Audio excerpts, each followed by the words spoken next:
I'm Gabe Lullo, and welcome to the Do Hard Things podcast. We're talking to go-to-market leaders and entrepreneurs who have conquered the challenges, the hustle, and the grind. Get ready for real talk, real insights, and no fluff. But the hardest thing in the world right now is not actually closing deals, it's actually getting somebody's attention. If you don't have that hook in that first 5 to 10 seconds, guess what? They're going to scroll to the next one. You need to go in and you need to make it sound like yourself. That's the biggest piece of the puzzle. And I promise you, we can all tell. The people that are trolls and the people that are haters never done the thing that you're doing. I love doing this podcast because I get a front row seat to some of the greatest minds in sales. Gone are the days of saying stay in your lane. When you're an executive leader and you're an enterprise-wide leader, there are no lanes.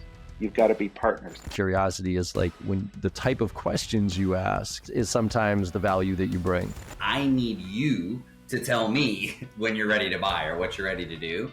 And I think it's changed so much into like adding more value. And if you're not doing that, then you're definitely going to come off as desperate. High pressure selling is like a dinosaur tactic at this point. No parent is like, oh, you should be a salesperson when you grow up, right? Everyone's like a doctor, lawyer, whatever crap. It's never salespeople. It's not your job to motivate people. It's your job to find motivated people. It's not cockiness. It's not arrogance. It's confidence knowing I know this and I know that I can help you. From where I started to where I am today is all because I learned how to sell. And there's too many people who have only been doing this for 5 freaking minutes. Sit down, close your mouth, actually go out there and get yourself beat up. Then come back and tell me if something is dead or not. That is exactly why I started this podcast, because right there, that's the epitome of doing hard things.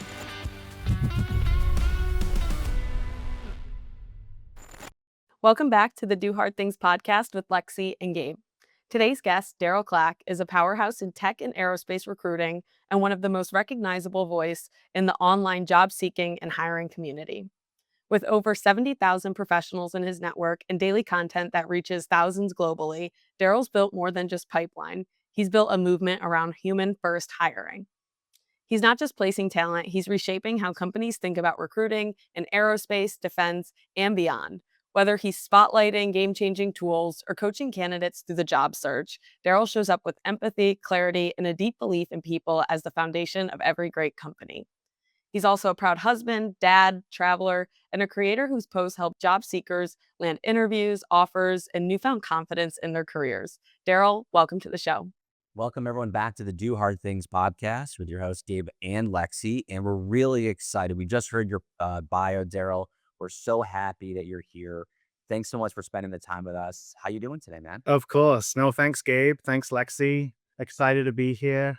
This is going to be awesome. I'm excited to dive into some interesting topics. So yeah, let's do it. Let's start with the origin story like we always do, right? We want to know where you came from. We want to know what makes you tick and why the heck did you get in this, right? Most people like you and me, we don't go to school for sales or recruitment, right? Usually sometimes we fall in by accident. We fall in for maybe a mentor. Like, how did this happen? How did you get started in recruitment? What drew you to aerospace and tech specifically? I'm really curious to hear that too. You made me smile, Gabe, because 1,000%. I did not go to school, grow up wanting to be a recruiter. Like my understanding of recruiters up until I was about 25 was recruiters are for sports. Like, right? That was my understanding of it. Like recruiters find athletes.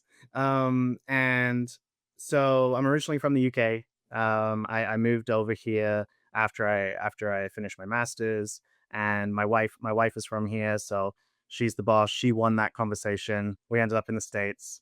I didn't know anything about LinkedIn, and so I created a LinkedIn account, I think back in like 2018, 2019. And everyone was telling me the first thing you got to do is just build a tribe of mentors around you. Get people, get good people around you. Your own personal board of advisors, and it naturally just happened to be recruiters. It happened to be kind of really successful salespeople, really successful recruitment and talent acquisition professionals, and those were the coffee chats and the conversations I was having. And so I started to look at what they do, and kind of the famous line that we all use is we fell into recruitment. And I think that's what happened for me. Just by the people I surrounded myself with, discovered this opportunity, and And then the first jobs I was applying to, because I had the gift of the gab, we like to say. I like to talk to people. I can talk for days. And so I reached a crossroad very quickly of, do I go the SDR route or do I go the recruitment route? And nothing against sales. I would argue that nearly everything has sales in it. But I decided I wanted to sell. I wanted to sell an opportunity over selling a product, and so that's why I went the route of recruitment. Because I knew that if you go the route of sales, the challenge that I was going to run into was I might be selling a product I don't believe in. I might be selling a product I don't like. Whereas for the most part, 99% of the time, selling opportunity and selling opportunity to people is something I can always get behind. So that's why I ultimately decided to go the recruitment route rather than the straight like SDR route. Yeah, what a great story. And you've grown a massive following and network on LinkedIn since starting really helping job seekers, not just companies. Was there a turning point when you realized this was bigger than just filling roles? Yeah, that's a great question because I think more recruiters should be creating content. A lot more recruiters could be. I think when I first created LinkedIn, a lot of my buddies in the space, it's just about posting jobs, filling jobs, and they lose a huge they don't tap into the huge power that LinkedIn has. Something that you do really well, Lexi, is that, right? Talking about community and bringing people closer together, and that's something I'm a big advocate for. To answer your question, I think there was a turning point where I posted about what hiring managers. I kind of called hiring managers out. I said, "Look, guys, this is what you're doing wrong. This is what you should be looking for." It was very kind of ballsy, and put myself out there, and it was provocative, and we all know how provocative content does on LinkedIn. It went viral. It went crazy viral, and I sat back there like I was in the US for like a year at this time. Started my recruitment journey, and I was like, whoa, okay, so people do listen. People do want to see this stuff. They do want to see change. They want to see people talking about change. And that was a turning point for me. I started to realize, okay, it's not just about posting jobs. It's about being an advocate and being a voice for your particular space and lane. And that's where it really took off for me. Yeah. Let's talk about LinkedIn too, because I mean, that's what we're discussing. We're all over this. Obviously, this content's going to be read as well. It's interesting because when you look at other social platforms, I kind of like 10x everything when it comes to LinkedIn. You know, 70,000 followers you have, right? And I just say, okay, that's like 70 million, right? Or 7 million on Instagram or TikTok, because not many are on LinkedIn, but 70,000 when you think about it, like that's a football stadium. I mean, when you go to a sporting event, you look around 70,000, that's a lot of people, right? And so that's how I started looking at it. I'm like, oh my God, I got to 1,000 followers. I mean, that's like a whole conference room, like in a hotel, like it's huge. Or like I got to 10,000 followers, like, oh my God, that's like a hockey game. And I started looking at this. And so it's a huge audience. Do you remember that first time that you were talking about a little bit of controversy, right? Do you remember that first post that really took off and what it really meant for you when it came to, not just posting those jobs like you were talking about, or just posting, another ad or resharing another post and really being a human on LinkedIn, which of course has been Yeah, working. that's a great question. And I say it to people all the time because I get a lot of creators that will come up to me from various industries, and they'll be like, they'll be like, oh, the grind to 5,000 followers is so hard, or the grind to 10, the grind to 20, and oh, I'll hear this a lot too. Oh, I only have 10,000. I don't have 70,000 like you. And I'm like, stop right there. Like, and I use the exact same analogy that you just said. I'm like, have you ever been in a room and talked to 5,000 people? I'm like, it's insane. Like, it's not about.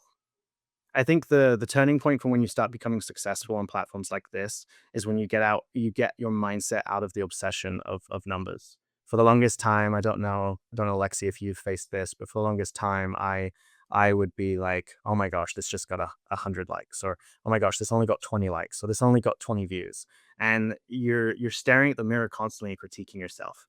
But it's not about that. I think, yeah, the if you can make change for one person, like if you're getting that DM that says, oh, I saw your post last week and it motivated me to go for that promotion, or I saw your post last week and it motivated me to negotiate my salary. That's what it's truly about. If you're chasing the clicks and the likes, it's gonna after, yes, it's a dopamine hit and we're all addicted to dopamine. You know, but at the end of the day, if you're just chasing dopamine, eventually that becomes quite empty. And you really should be chasing making a difference. And I know that's kind of cheesy. And I know that's kind of cliche, but I think that's why we're on this call. We're all passionate about making a difference in our respective lanes. Um, and that was the turning point for me. Yes, the post calling out the hiring managers may hit me with all the dopamine, and I was like, likes. But when I started getting those DMs of "you made a difference to me," that's when I was like, okay, holy crap, that's awesome. Yeah, totally agree. How do you balance being informative, encouraging, and real in your post when it can sometimes feel like when you're on LinkedIn, there's so much content and people are saying the same thing? How do you stand out and balance really that act of LinkedIn content versus the Instagram type content? Yeah. And that's really important because I think we we overthink and obsess about that too. Like, should I be provocative, or should I be funny, or should I be serious? And I think everyone finds their lane, and it's good to have a bit of a balance. I'm not the funniest guy, so I don't really go for comedy. I've really kind of tapped into being informative. I think what job seekers crave, LinkedIn, Instagram, TikTok, any platform. It's a really noisy place, and the bar to entry is low. Anybody can grab a mic and talk like they're an SME. They can talk like they have authority, but how do you actually know someone is credible, right? You look at their their their track, right? You look at their past, you look at the proof of concept. And so I think for me, the balance, I wanted to be an SME, I wanted to be respected for my craft. Ultimately for me, I said to myself, if someone says, if people are in a room that you're not in, when the door's closed, and they say, "Hey, top ten, recruitment voices," and and you want to be included on that list. You want to be mentioned in that room when you're not there, and that was my goal. I wanted to be mentioned and acknowledged as an SME in that lane, even when I'm not in the room. Yeah. So let's talk about this more because I have a lot of people that come to me all the time too and say, "Hey, Gabe, you're posting a lot. Is it working?" And I'm like, "Well, what's your definition of working?" And on a flip side, a lot of people are posting content and they're just expecting all of these inbound leads just to hit their inbox without anything other than continually posting content. Where's your feeling on one describing how do you judge and measure working on social? And two, are you in the DMs? Are you doing outbound? Are you living in those nooks and crannies of having those conversations and prompting those conversations? Or are you of the nature of just you're waiting for the fish to jump in the boat? I feel like I know the answer, but I'm really looking forward to hearing what you're going to say. Yeah, that's a great question. And it's a hard one because there's a mixture of opinion, especially in corporate America, of does does having a social media presence and a huge community benefit me as a recruiter? Does it actually have value? Because on the corporate side, the company is going to see value if that can be converted into filled roles, if that can be converted into a shorter time to fill on open jobs. And the answer is a resounding yes, but it's very challenging to track that. Like, I don't have visibility into people that go and look at my company. I just don't have visibility into that. I do have visibility into the DM. So 1,000%, Gabe. Like, people will reach out and say, "Hey,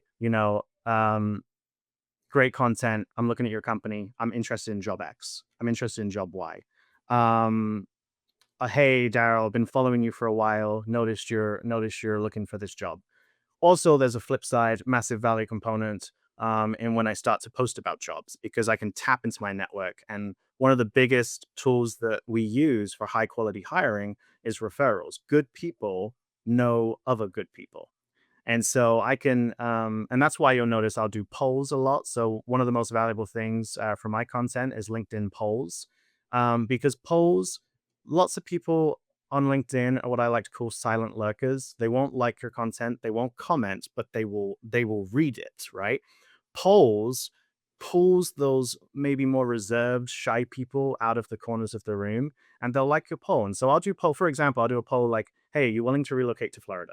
Hey, are you looking for work right now? Hey, are you interested in aerospace? Because all of those silent lurkers come out of the corner of the room. They engage with the poll, and then to your point, Gabe, I will be proactive and reach out to those people. And the dividends, the return on investment is huge. And I'll have managers come to me and go, how did you find that person so quickly? Or how did you find this person? And I'll say, that's just messing around with a poll. It went semi-viral. And so that's something that people don't talk about a lot. And I bet there's a parallel with sales, right? Totally. And with posting as much as you do, doing the polls, it's definitely a massive commitment.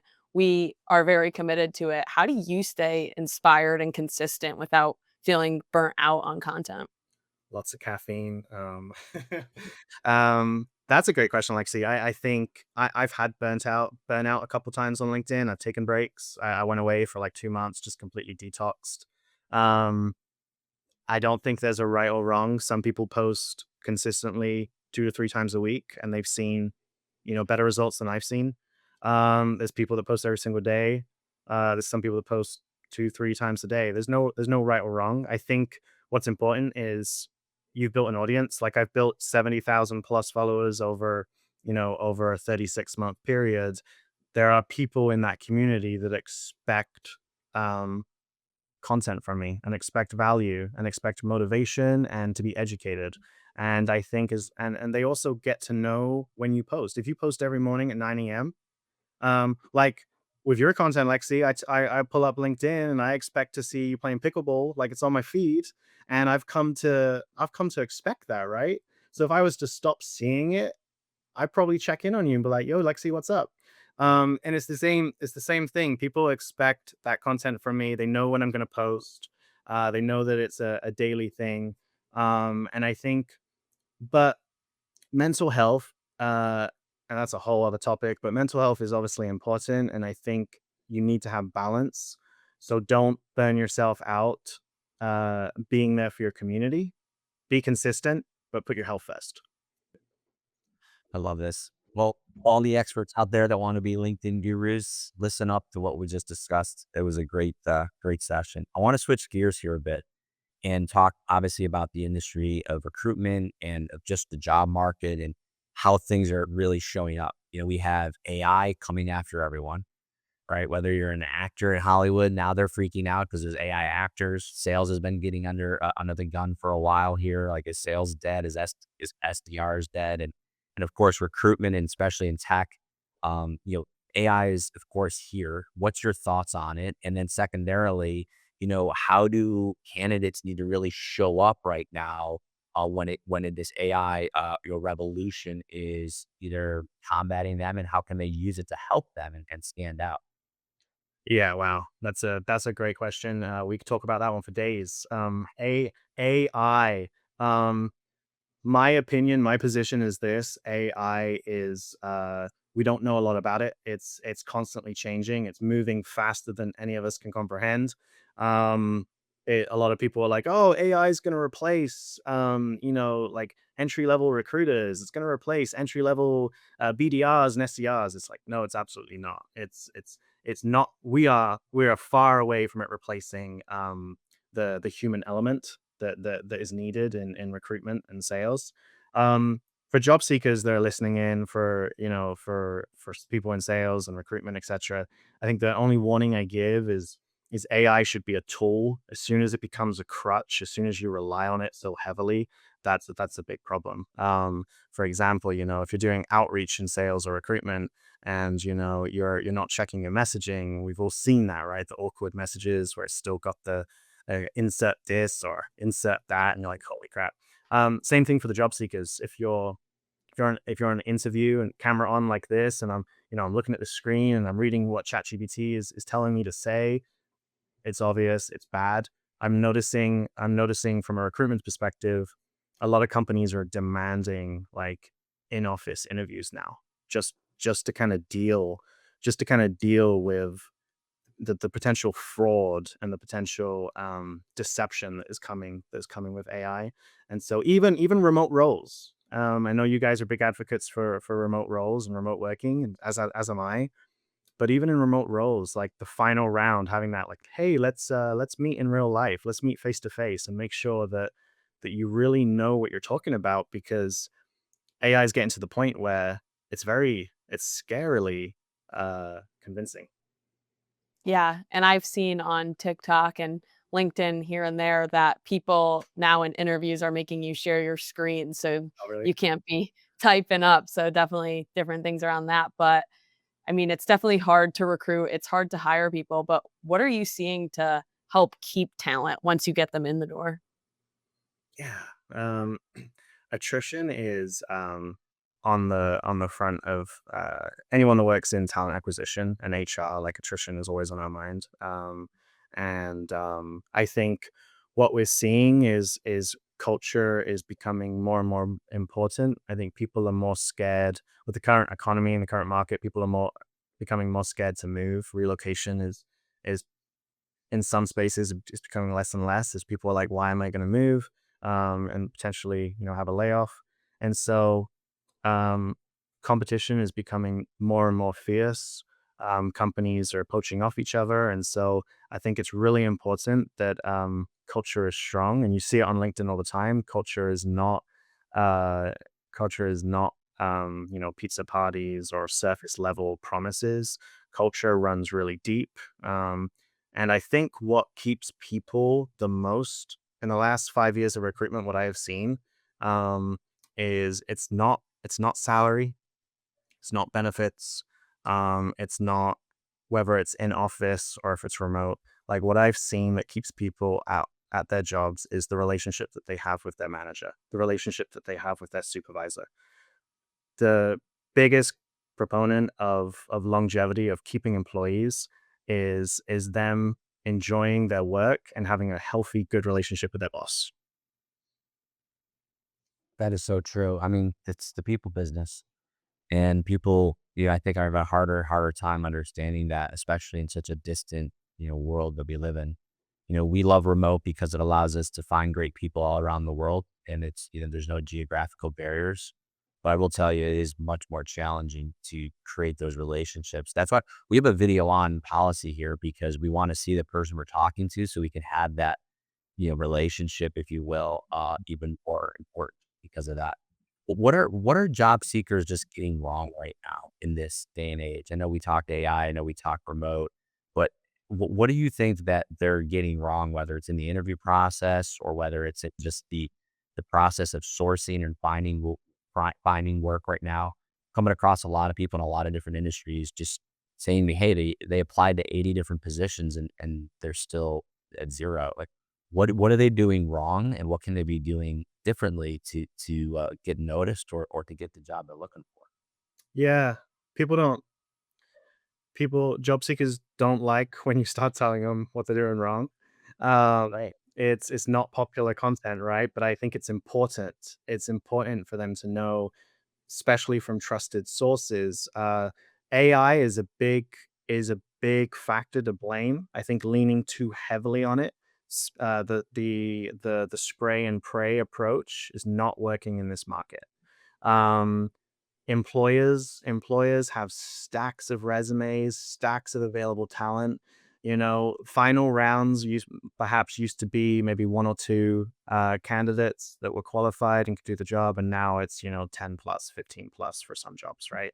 And you've got the whole orchard to pick from. It's like, which one do you want? So I think what a lot of job seekers are doing wrong is they are not um they're taking for granted the power of community, referrals, but legit referrals are where it's at. I get so many applications a day where it's like, oh, such and such referred me, and I'll go talk to the person, and like I have no clue who that person is. Like I could not endorse them, but it's like, oh, I want a job at this company. Darrell works there, and you just tag me as your referral, and it's wild. That happens daily. So yeah, job seekers, I think they need to lean into community, and a lot of job seekers that listen to this will say, oh, I don't know anybody, and yeah, it's like working out. It's like going to the gym. It's hard. You know, you everyone knows you need to be fit and healthy. You're not going to get fit and healthy tomorrow if you're unhealthy, right? It's a progress. It's a process. But you still need to do it. You still need to start. And what I teach every job seeker is, hey, the good habits that you're doing today, once you get employed, please keep doing them, because there's going to come another time where you're unemployed again. And so, to answer your question, they need to lean less on AI, use it for automation, use it to speed things up, but don't use it to replace you. And don't take for granted the power of community. Lean into referrals, lean into building a community, because yes, you can apply for the job, which you should always do, regardless. But um, it's harder to compete against 100 qualified candidates as an unknown entity. It's easier as a known entity. How do you become known? Is through a side door by knowing someone, building a relationship. Yeah, I love that. And on the flip side, for companies struggling to hire, if they're seeing so many come in and it's a lot looking like AI, what advice do you have there for them to find the right candidate or do something outside of the box to get the right people applying? If a lot of stuff is looking same is what you're saying, like a lot of the application, Yeah. same. Um, Yeah, that's a good question. I think it's important. That comes down to the interview process. That's why we have multiple rounds. That's why we don't just have one stakeholder. We don't just have one decision maker. Recruiters such as myself need to invest time in the top of funnel in the vetting process, getting on the phone with people, really talking about their story. Because you're absolutely right. Like a lot of resumes are coming through with the exact same format, And you're like, wow. And then when you do some research, you're like, oh, it was a website that was pumping out all these resumes, or it was an AI tool. And the reason they look the same is because everyone's using the same tool. So yeah, I think just having a good process, getting multiple kind of decision makers or stakeholders supporting the hiring manager, that helps reduce bias. But to your question, it helps weed out the kind of authentic resumes from the spammy ones. That's amazing. So, how important is it then for not burning bridges when it comes to exiting a company? I've seen this a few times where I actually came back to Elliot. I left and came back. And it was because, the founder asked me to come back to be CEO when he retired, right? And so, building a relationship, even when you leave, is, I think, so important. I had, over the years, some people leave. They were great. And then they just left in haste or left because they thought they had a better job and they just left the wrong way, no call, no show, like those types of things. And then 6 months later, they're not in that role, or the company is a startup and it goes out of business and they're asking to come back. So scenarios like that happen. What's your thoughts on, when not that's finding the job, but transitioning out of the role that you're in to go to that new job? Yeah, it's important. I You bring up a really good point, Gabe. I think careers are long, jobs are short, right? And regardless, if you can work your notice, leaving your team and your manager in a good place. Yes, most of us work in the USA, and we're in states where contracts are at will, and we can just leave and come as we please. And of course, on the flip side, companies can get rid of us, like that. But for the most part, take if you're leaving, exiting for whatever reason, keep the relationships, because you might not ever come back to that company. But in the aerospace industry that I work in, it's a big, we call it a big but small industry, meaning it's huge, but everybody starts to get to know everybody. And a director of HR is at one company and goes to the next one, and you're trying to get into that company. The HR director knows you. You want them to know you for good reasons, and not for negative ones. And so I don't understand people that burn bridges. I understand we're all humans and we can have frustrating experiences and not like where we were, but like you seriously just don't burn bridges, keep doors open, because like I said at the beginning, careers are long, and you want people to be advocates for you. Yeah, I love that. And when people think about the legacy you're building, not just as a recruiter or creating content, but really as a person, what do you hope people take away from your journey?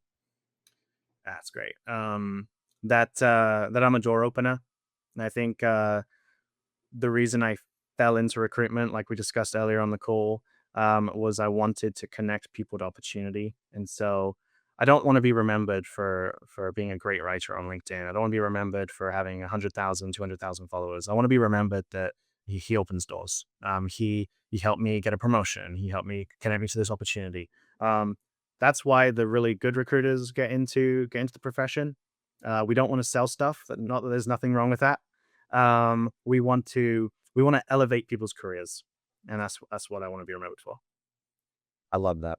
So let's talk globally before we wind down here, because you have this distinct background where, of course, across the pond, right? And now you live in the States, but you've also traveled 37 countries based on my notes here. Is that still accurate? Or have you been to more countries since I wrote this down? No, Right? no, still 37. It's incredible. So how does like that global perspective, right? And then you're connecting with people all around the world, social media, LinkedIn, that's global as well. So you're communicating not only in person and being in 37 countries, but also online to people around the world. How does that connection around the world help really shape, the people you work with and your work in its entirety? Yeah, I'm a huge advocate for traveling. I'm happy to share my age. I'm 33, so my goal was 40 by 40. So I got 7 years to hit 3 countries. So I think I can do that. I will Yeah. I will tell you though, it's harder now that I live in the US. I think a lot of those countries, living in London, I was able to jump over to Spain for $20. I could jump to Germany for $50, and it becomes a lot easier. I moved to the US, and I said to my wife, I'm like, man, like this is hard. It's really expensive. So it slowed down a little, but yeah, 40 by 40 is the goal. To answer your question, I'm a huge advocate for traveling. I know a lot of people listening to this will resonate with them. No, if if you don't travel, and if you've been in the same town, city that you've always been in, there's nothing wrong with that, but you're missing an opportunity to really have your mind opened. Like meeting people from all walks of life, um different backgrounds, different faiths, religious faiths, different political positions, just completely different walks of life. Um Go to a place where the food is different, people speak different, people believe different things. It broadens your mind, and it makes you, in my opinion, more well-rounded. And then when you move into a profession where you're dealing with people, like sales and recruitment, you are much more effective because you can understand and relate to a wide variety of people. So yeah, I'm a huge advocate of traveling. I love that advice, and everything that you've said today on the podcast has been so helpful. I'm really excited to get this out to our audience. But before we end things, who is the best person that should reach out to you, and is LinkedIn the best place for them to find you? Yeah, LinkedIn's the best place. The best person to reach out to me. Obviously, I sit in aerospace. Anybody who currently works in aerospace and wants a new opportunity, and for individuals who perhaps want a change in their career and want to pivot into an industry, I think aerospace is a great one because I used to work in tech, and tech has the last few years has been a little volatile. And so if you're looking for a bit more stability, looking for a bit more, it might not be as spicy or sexy, but it is a lot more kind of consistent. Reach out to me, because I think a lot of people don't go to aerospace because they think, oh, maybe it's really technical, and I got to be an engineer and all this. But there are, just like any industry, there's a wide variety of roles. So yeah, just reach out if you're interested on LinkedIn. I appreciate that, Lexi. Awesome, Dale. Thank you so much for your time. We've learned so much. We appreciate you, and we appreciate spending some time with us. And we can't wait for our audience to hear your story and everything that you discussed. To our audience members, keep doing the hard things. Thanks so much for checking in, and we'll see you on the next one. Thanks, guys.